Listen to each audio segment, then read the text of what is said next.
Perang Diponegoro. Perang Diponegoro adalah perang besar di Jawa dan berlangsung selama 5 tahun antar pasukan penjajahan Belanda di bawah pimpinan Jenderal De Cock melawan penduduk pribumi yang memimpin Pangeran Diponegoro. Dalam perang ini berkaitan bahwa sekitar 200 jiwa rakyat yang terenggut. Sementara itu di pihak serdadu Belanda korban tewas sejumlah 8.000. Perang Diponegoro merupakan salah satu pertempuran terbesar yang pernah dialami oleh Belanda selama menjajah Nusantara. Peperangan ini melibatkan seluruh wilayahnya Jawa, maka disebutlah perang ini sebagai Perang Jawa. Pada pertengahan bulan Mei 1825, pemerintahan Belanda yang awalnya memerintahkan pembangunan dari Yogyakarta ke Magelang lewat Muntilan mengubah rencananya dan membelokkan jalan itu melewati Tegalrejo. Hal ini membuat Pangeran Diponegoro tersinggung dan memutuskan untuk melawan Belanda. Latar belakang: pada pertengahan bulan Mei 1825, pemerintahan Belanda yang awalnya memerintahkan pembangunan jalan dari Yogyakarta ke Malang lewat Muntilan mengubah rencananya dan membelokkan jalan itu melewati Tegalrejo. Ternyata ini salah satu sektor Belanda tepat menindas makam leluhur Pangeran Diponegoro.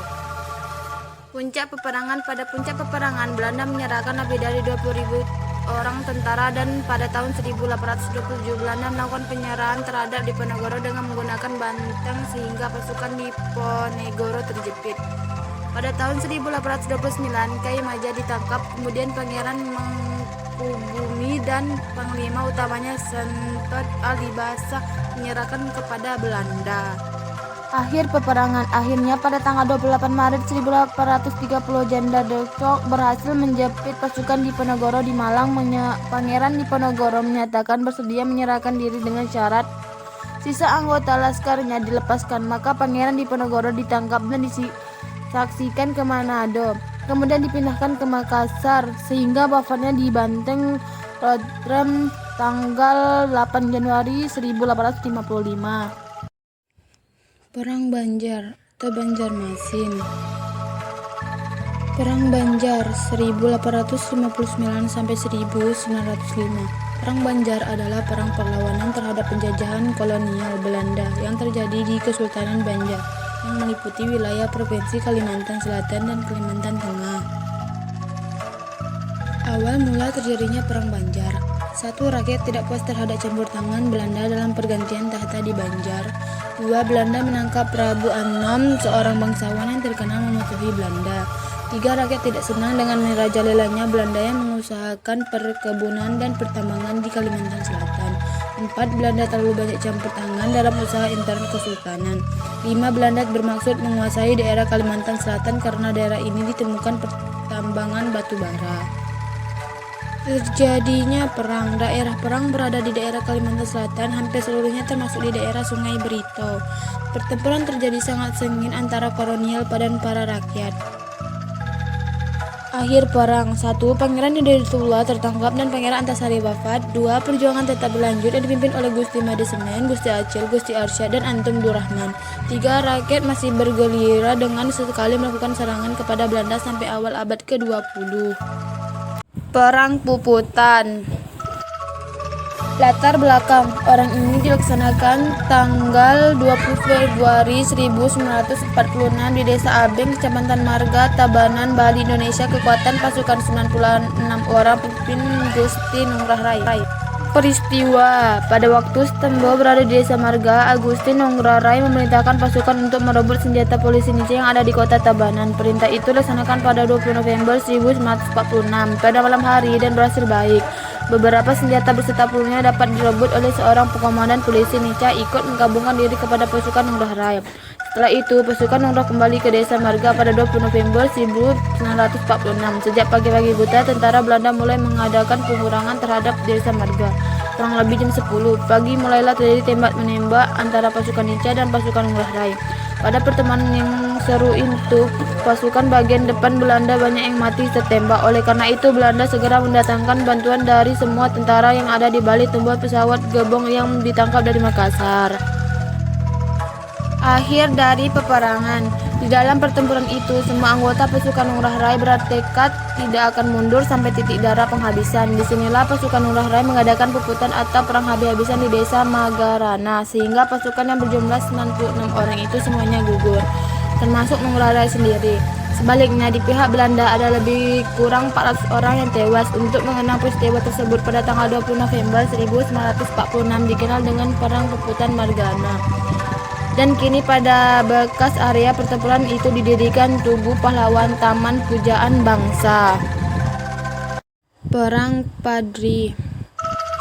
Tokoh-tokoh dalam Perang Padri: Tuanku Imam Bonjol, Tuanku Lintau, Tuanku Nan Gapuk, Tuanku Hitam, Tuanku Nan Jardi, Tuanku Tambusai, Tuanku Nan Receh, Tuanku Pasaman, Tuanku Mansingan, Tuanku Pandisike, Tuanku Rau, Tuanku Baruman, Kolonel Tures.